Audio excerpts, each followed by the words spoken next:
Hey everybody, it's Jason Blaha here, and today I want to chat with you guys a little bit about what we mean by training volume. And when we talk about training volume, we're only talking about volume in the context of volume that produces an adaptive response. In other words, doing reps and sets that make you bigger and stronger, because the two do go hand in hand. It's an enormous overlap versus what a lot of people will call volume. A lot of times people will consider volume to be total reps times sets or reps times weight times sets. And the problem with that is that when you start looking at what is required to stimulate a training response, this becomes problematic because we know that total tonnage isn't really that big of a deal.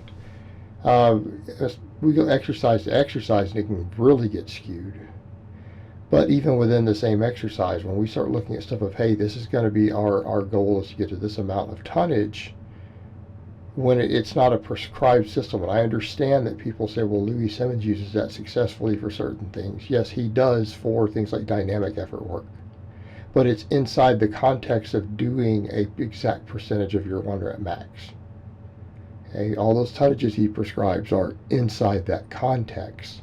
And it's looking at bar speed, effective reps, everything else. But when you take something like that away and you try to look at it in isolation, it becomes extremely useless and it has no meaning. In other words, if I were to take my 15 rep max, I could do as many sets of 8 and maybe even up to sets of 10 as we want and not get a lot out of it. And this becomes, again, a problem because it doesn't matter. And in other words, when we start looking at studies showing even muscle growth, right, we find that sets of 3, well, when they call matched volume are used, produces just as much muscle growth as sets of 10. But I would argue that on a set for set basis, it's pretty close also, if percentages are comparable. Why? Because when they're doing 10 rep sets, they're not 10 rep sets to failure usually. In other words, they're not getting all the way to muscle failure in those studies. They're stopping a rep or two short, just like we're generally doing with say 3 rep sets. But it has to do with percentage. So in other words, if you're doing 3 reps with 85% of your max versus 10 reps with 70% of your max, you're getting pretty similar levels of effective training volume on each set. It's very, very similar. Now, am I saying that they feel the same or the total training response is identical? And I'd say no. No, you recover differently from these two. There's a different impact on certain aspects of the body. It could be a different amount of perceived effort for the individual person.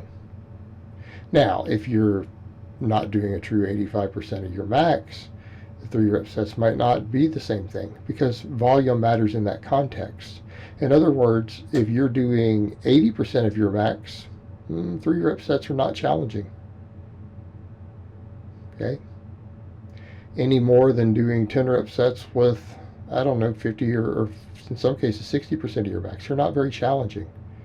So if you don't know what your maxes are, of course, this doesn't become very useful. And I would venture to say if we don't know what our maxes are, we can't extrapolate pretty close maxes, at least based off of sets to failure. Right? Then our percentages may not be that accurate or that useful. But if we got decent numbers to work off from, we can do that.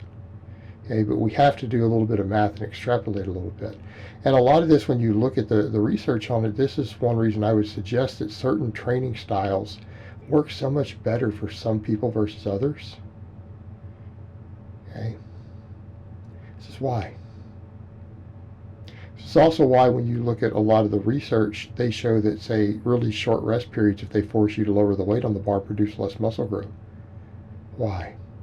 Because you're not getting as many effective reps because you're using a lighter weight for the same number of reps. People say, but the fatigue is the same. Is it? Because if you're using a weight that you can do 12 reps with, your all-out 12 rep max, and you're doing 10s, you're only getting about 3 reps to produce a training response. In other words, the first 6 or 7 reps never even reach upper threshold motor units. unless you move the weight really, really fast. And I mean super fast. Okay? So,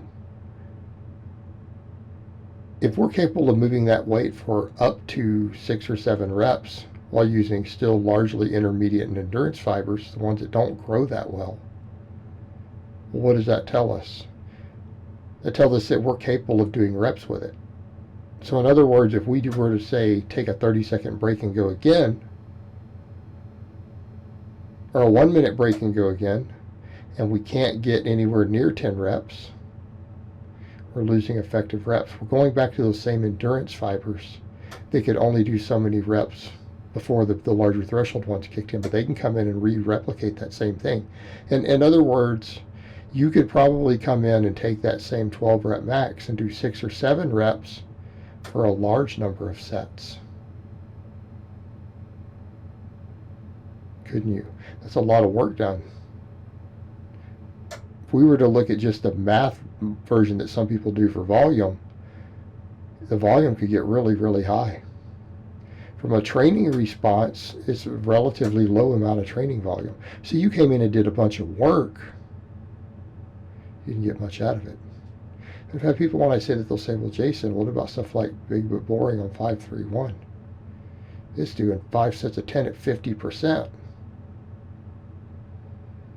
Okay. Who gets the best results from that? I want you to seriously think that through, out of yourself, your buddies, everyone else. Who gets really good results from the big but boring template? People want a bit of gear, where training volume, even non-productive training volume, can elicit a larger training response. Okay. Because when significant amounts of these substances come into play, what happens? Training volume itself is amplified. In other words, you don't necessarily have to train as hard as long as you train more. And I'm not saying you won't get any growth from 5x10 as a completely clean lifter. I'm not saying that you won't. At 50%, you actually can get some training response. But it's not going to be as robust as if you had just done 3 sets of 10 with 70%. It's going to be less. I'll even say that if you've done 3 sets of 5 at 80%, or 3 sets of 3 at 85%, you're going to get a much larger training response. All right? Because it has to do with how hard the reps are. And I don't mean hard as in how you perceive them, but how challenging they are relative to what you have for upper threshold motor units and the muscle fibers associated with them. How much of those you can tap back into. Okay, when we say training hard, that's what we're talking about. Not your perceived effort, but what's happening at the neuromuscular level. All right, guys, but that's really all I have to say on that today. I hope it's been informative, and I will talk to you guys next time.